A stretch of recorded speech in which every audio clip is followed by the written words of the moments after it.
Hey everyone, Mr. Sujano here. In this video we're talking about Game Boy Advance, Nintendo Switch, Gamecube, and more. Let's get started. Alright, we'll kick things off here talking about Nintendo Switch emulation on PC with Yuzu, and Yuzu just got a massive update. So in mainline build 14.16 we've got YFC with a new buffer cache revamp. Many games that previously required high GPU accuracy to be visually accurate now work with normal GPU accuracy. Particle flicker in Zelda Breath of the Wild has been fixed, resulting in higher performance with accurate rendering at normal GPU accuracy. And tree flickering in Breath of the Wild has been fixed on all GPU accuracies. For Pokemon Sword and Shield, particles and character lighting and shading have been fixed at normal GPU accuracy. Performance and rendering is now better by up to 40% at normal accuracy. That is huge. Models and particle rendering is fixed at normal GPU accuracy in Link's Awakening. Performance at normal accuracy with correct rendering is now up to 60% higher than before. And on top of that, many instances of random vertex explosions, missing or broken particle effects are now fixed at normal accuracy in Pokemon Legends Arceus. Game save preview thumbnails now render at normal accuracy.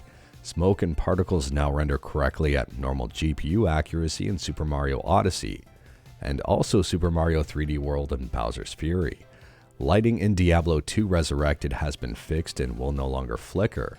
Lighting and shadows in Luigi's Mansion 3 has been fixed and will no longer randomly flicker. And on top of that, because yes, there's more, Pokemon photo detection and post-capture data in Pokemon Snap has been fixed at normal GPU accuracy. This results in up to a 50% increase to performance with working photograph detection. Kirby and the Forgotten Land vertex explosions, lighting, and particles have been fixed at normal GPU accuracy. This results in up to a 40% performance increase with accurate rendering at normal accuracy. Red lights on machines in Xenoblade Chronicles 2 have been fixed. Fire Emblem Warriors no longer requires a workaround. Monster Hunter Rise is rendering better. Nier Automata is rendering correctly. Bayonetta 3 is rendering correctly. And vertex explosions in Persona 5 Royal no longer occur on normal GPU accuracy. Normal accuracy provides the best performance by up to 20%.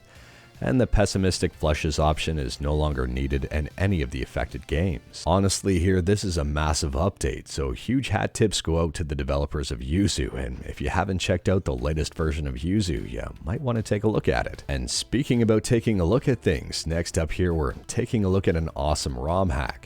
Ghostbusters Special Edition has just been released by Billy Time Games, and you might want to take a look at this one.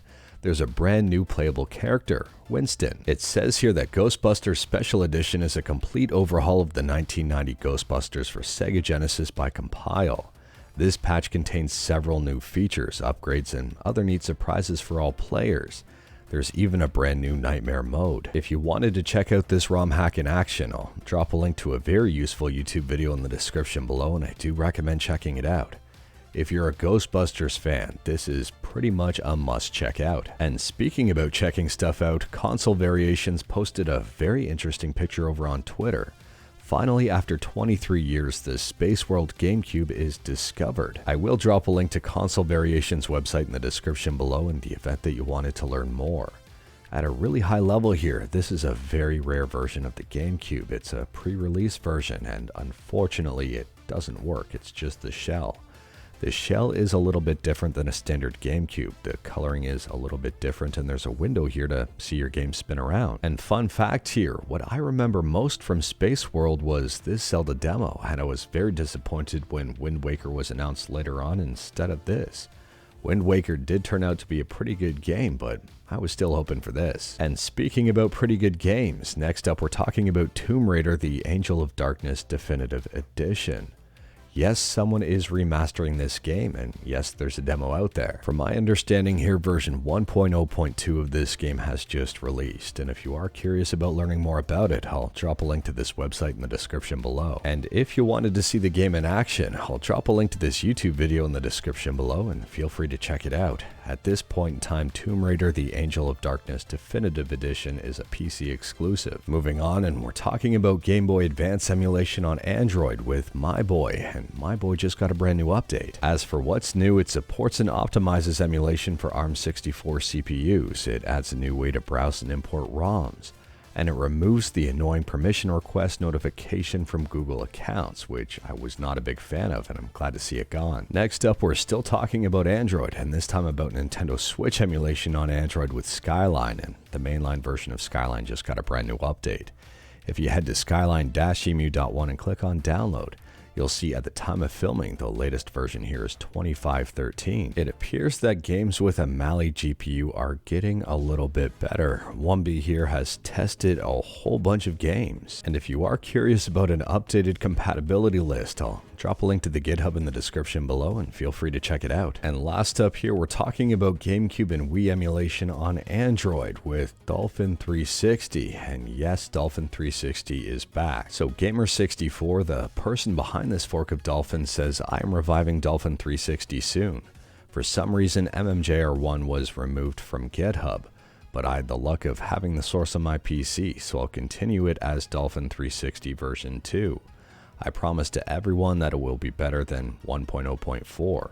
The release date of this will be approximately at the end of May. But anyways, that is all I've got for you in this one. Straight to the point, all stuff and no fluff. We talked about a bunch today. Let me know your thoughts about absolutely any of it in the comments below. If you like this video, leave a like. If you didn't like this video, leave a like. Hit that subscribe button, check out my other videos, don't tempt fate, save your state.